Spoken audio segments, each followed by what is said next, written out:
अस्सलामुअलैकुम।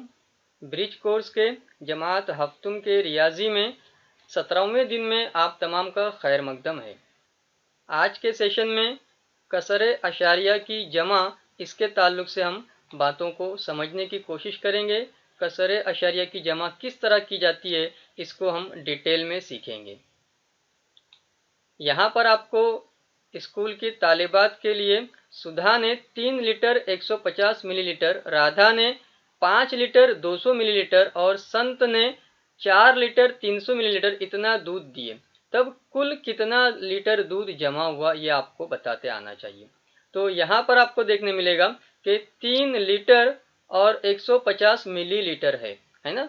तो यहाँ पर 3 लीटर रहेगा और 150 मिलीलीटर रहेगा। तो 3 यहाँ पर प्रिंट नहीं हुआ है, जिसे मैं आपके लिए लिख दे रहा हूँ। जो छोटी छोटी बात कहीं कहीं पर प्रिंट वगैरह नहीं होती है, वो भी आपकी रहनुमाई की जाती है, आप लोगों को जहन नशीन रखना है। उसके बाद ध्यान रखना है कि 3 और 150 इसके बीच में आपको अशारिया लगाना है। 5 लीटर 200 मिलीलीटर, तो 5 और अशारिया आएगा 200। ठीक है। फिर इसके बाद 4 लीटर 300 मिलीलीटर, तो 4 अशारिया 300 लीटर, इस तरह से आपका बनेगा। जब आप जमा करने जाओगे तो आपको ध्यान रखना है कि तीनों अशारिया एक दूसरे से मैच होना चाहिए, तभी जाकर के आपकी ये जमा वगैरह करते आपको सही सही आएगी। अब ये जमा कैसे जवाब आएगा वो आप लोग आसानी से देख सकते हो। आगे आप देखेंगे तो इस तरह का एक आपको जनरल स्टोर के ताल्लुक से बिल वगैरह का हिस्सा बताया है उन्होंने। ठीक है। और हल कीजिए वाला हिस्सा है। हल कीजिए वाले हिस्से में आपको आदाद बताए गए हैं जो अशारिया वाले हैं। कभी कभार कोई कोई अदद जो आपका वो अशारिया वाला नहीं भी है, और आपको जमा करते आनी चाहिए। तो जमा करने का जो बुनियादी उसूल है वो आपको जहन में रखना है, बाकी आपके लिए सब आसान रहेगा। बुनियादी उसूल क्या है कि जब पहला अदद आप लिख लेंगे, जैसे आप इन दोनों की जमा कर रहे हो पहले सवाल के अंदर 154.1 है ना, ये आपको दिया गया है। अब जब दूसरा अदद आप लिख रहे हो 27.159, तो इसका जो अशारिया है पहले वाले अशारिया के नीचे आपको लिखना है, ये ध्यान में रखें आप लोग। ठीक है। यहां पर आपका यह अशारिया आना जरूरी है। ठीक है। अब इस तरफ कौन है तो 27 है, और इस तरफ कौन है तो 159 है। फिर से वाजे कर दूं मैं, जब तक आपका ये अशारिया से अशारिया मैच नहीं होगा, आपका जमा नफी करते वक्त जवाब सही नहीं आएगा। तो आपको ये पैटर्न से, इस अरेंजमेंट से लिखते आना चाहिए, तभी जाकर के आप सही जवाब तक पहुंच पाओगे। अब यहाँ पर ऊपर कोई नंबर नहीं है तो आप लोग सिफर ले सकते हो, यहाँ पर भी ऊपर कोई नंबर नहीं तो आप लोग सिफर ले सकते हो। सिफर जमा 9 करके आपका जवाब आएगा 9। यहाँ पर सिफर जमा 5 करके आपका जवाब आएगा 5। 1 जमा 1 करके आपका जवाब आएगा 2। फिर अशारिया वैसे के वैसे ही आने वाला है आपका। यहाँ पर 4 और 7 जमा होकर के आपका जवाब आएगा 11। हासिल में 1 है, 1 और 5 6 और 2 8 हो जाएगा, और इस तरह से ये 1 अपनी जगह पर आएगा। तो मैं फिर से वाजे कर दूं कि आपको अशारिया के नीचे अशारिया अरेंज करते आ गया तो आपके लिए सवाल बिल्कुल आसान है। और अगर आप अशारिया के नीचे अशारिया अरेंज नहीं कर पा रहे हो तो फिर आपको मुश्किल आएगी। ठीक है। तीसरा सवाल है, इसको हम लोग समझने की कोशिश करते हैं। तीसरे सवाल में 70 लिया है पहले उन्होंने। अब 70 जब लिखा जा रहा है तो उसका अशारिया कहाँ पर है वो आपको देखते आना चाहिए। जब किसी नंबर में, किसी अदद में अशारिया नहीं दिख रहा हो तो हमेशा ध्यान में रखो, राइट साइड में बिल्कुल आखिर में आपका अशारिया रहेगा, राइट मोस्ट पोजीशन में, सीधे हाथ में आखिर में आपका अशारिया यहाँ पर रहेगा। ठीक है।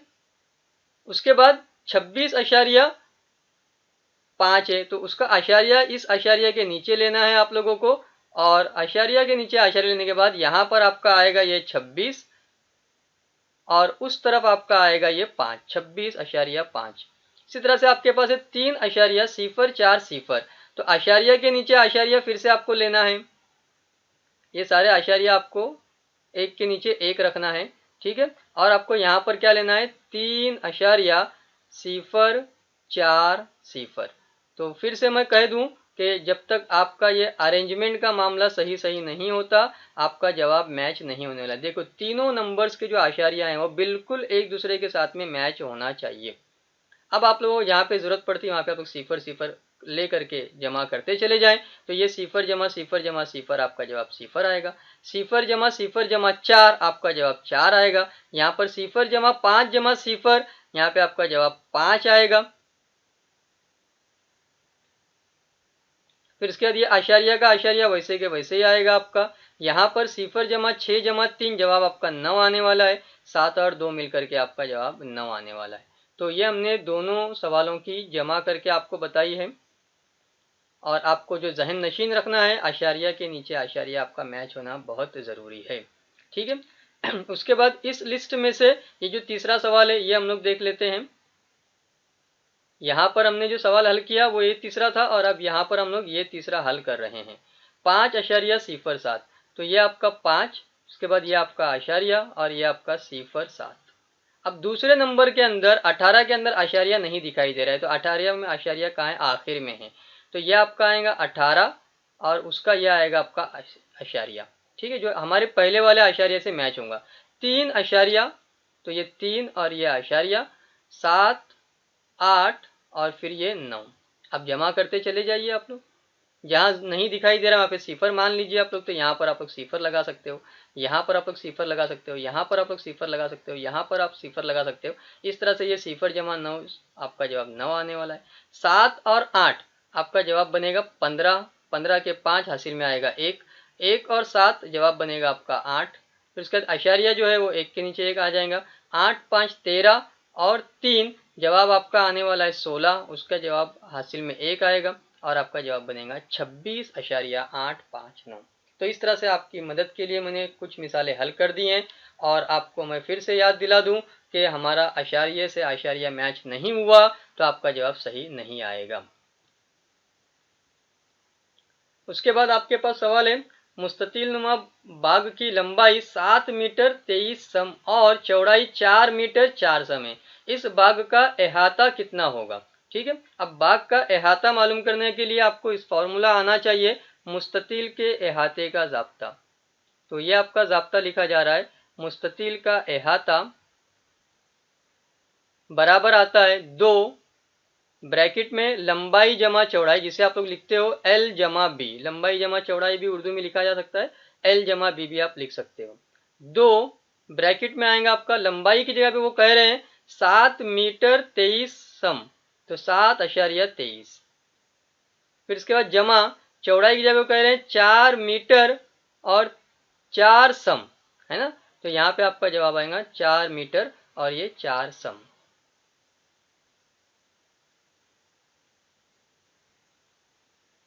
ठीक है, उसके बाद आप लोगों को पहले इनकी जमा कर लेनी है। जमा कर लेने के बाद फिर 2 से ज़र्ब कर लेना है और फाइनल आंसर की तरफ पहुंचना है। ठीक है, तीसरे सवाल की तरफ देखते हैं जब आप लोग, तो तीसरे सवाल को उन्होंने हल करके बताया है। तीसरे सवाल को जब हम देखते हैं तो उसमें कहा है कि कपिल ने 29.450 किलोमीटर सफ़र साइकिल से, फिर उसके बाद 32.050 किलोमीटर सफ़र मोटरसाइकिल से और 50 किलोमीटर सफ़र बस से किया। तो कुल कितना सफ़र किलोमीटर सफ़र उन्होंने किया? तो सबसे पहले हम लिखेंगे 29.450, ये पहला सफ़र किया उन्होंने साइकिल से। फिर उसके बाद है 32.050, ये अगला सफ़र उन्होंने किया है जो कि मोटरसाइकिल से है। और आखिर में 50 किलोमीटर, 50 में आशारिया दिख नहीं रहा है, आशारिया कहाँ पर रहेगा? राइट साइड में आखिर में रहेगा। बाद में आपको तीनों की जमा कर लेना है और कुल फासला मालूम कर लेना है, कुल सफ़र कितना किलोमीटर किया वो मालूम कर लेना है। जब यहाँ पर सिफर सिफर लगाना चाहें तो आप लगा सकते हैं, वरना अपने जहन में भी रख करके उसको आप लोग हल कर सकते हैं। मुझे उम्मीद है कि आपको ये सवालात आसानी से समझ में आ गए होंगे। आप तमाम का बहुत बहुत शुक्रिया। चैनल को सब्सक्राइब कीजिए और बेल आइकन प्रेस कीजिए। Thank you.